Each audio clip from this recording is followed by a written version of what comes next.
शांत वन में संध्या उतर रही थी। साल और पीपल के वृक्षों के बीच हवा स्थिर थी।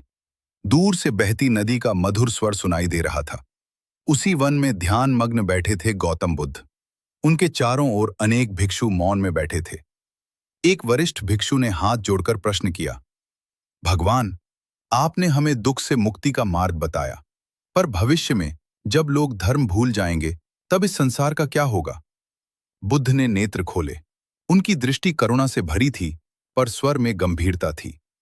भिक्षुओं, बुद्ध बोले, भविष्य में ऐसा समय आएगा जब मनुष्य बाहरी शत्रु से नहीं, अपने ही लोभ और क्रोध से नष्ट होगा। वन में सन्नाटा छा गया। भाग 2, धर्म का पतन और युद्ध का बीज। बुद्ध ने कहा, जब राजा सत्य छोड़ देंगे, सत्ता धर्म से ऊपर हो जाएगी, धन जीवन का लक्ष्य बन जाएगा, तब राष्ट्र राष्ट्र के शत्रु बनेंगे।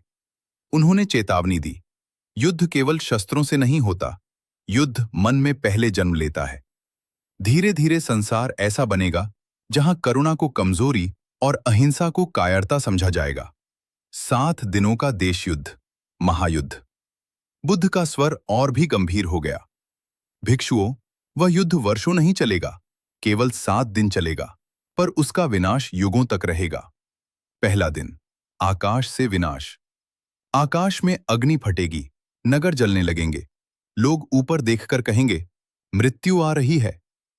दूसरा दिन, धरती रक्तरंजित भूमि पर अस्त्र गिरेंगे, नदियां लाल होंगी, खेत राख बन जाएंगे। तीसरा दिन, भूख और भय अन्न समाप्त होगा, जल विषैला हो जाएगा, मनुष्य मनुष्य से भोजन छीनने लगेगा।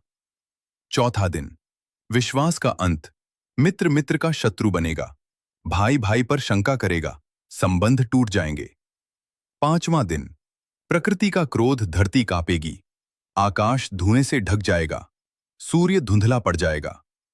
छठा दिन, मानवता का पतन, करुणा पूरी तरह समाप्त होगी, बुजुर्ग, बच्चे, रोगी, कोई सुरक्षित नहीं रहेगा। सातवां दिन, मौन युद्ध अचानक रुक जाएगा, क्योंकि लड़ने वाला कोई बचेगा ही नहीं। संसार में केवल राख, लाशें और मौन होगा। युद्ध में कौन लोग बचेंगे? बुद्ध ने कहा, जो हिंसा में आनंद नहीं लेते, वही उस विनाश से बचेंगे।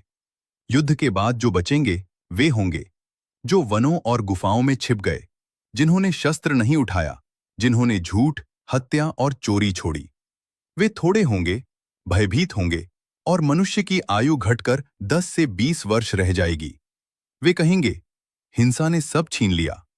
यहीं से पश्चाताप शुरू होगा। परिवर्तन की शुरुआत धीरे धीरे। लोग सत्य बोलने लगेंगे, हत्या से डरने लगेंगे, दान और करुणा लौटेगी। बुद्ध बोले, जब मनुष्य शील अपनाएगा तब उसकी आयु फिर बढ़ेगी। युगों बाद मनुष्य की आयु 100, 1000 और फिर 80,000 वर्ष हो जाएगी। संसार पुनः शांत होगा। आने वाले बुद्ध की भविष्यवाणी। तभी बुद्ध ने आशा का प्रकाश दिखाया। भिक्षुओं, उस शुद्ध युग में एक और बुद्ध प्रकट होगा। उस बुद्ध का नाम होगा मैत्रेय बुद्ध। जन्म कहाँ होगा? जम्बू द्वीप में एक महान नगर केतुमती नगरी में जन्म कब होगा? जब मानव आयु 80,000 वर्ष होगी, जब संसार शील और करुणा से भर जाएगा। माता पिता, पिता सुब्रह्मा, माता ब्रह्मवती, दोनों धर्मपरायण और दयालु होंगे। मैत्रेय बुद्ध क्या करेंगे? मैत्रेय बुद्ध बुद्धत्व प्राप्त करेंगे, धर्म को पुनः स्थापित करेंगे, ध्यान और मैत्री सिखाएंगे, हिंसा की जड़ काटेंगे, संसार को मैत्री युग में ले जाएंगे।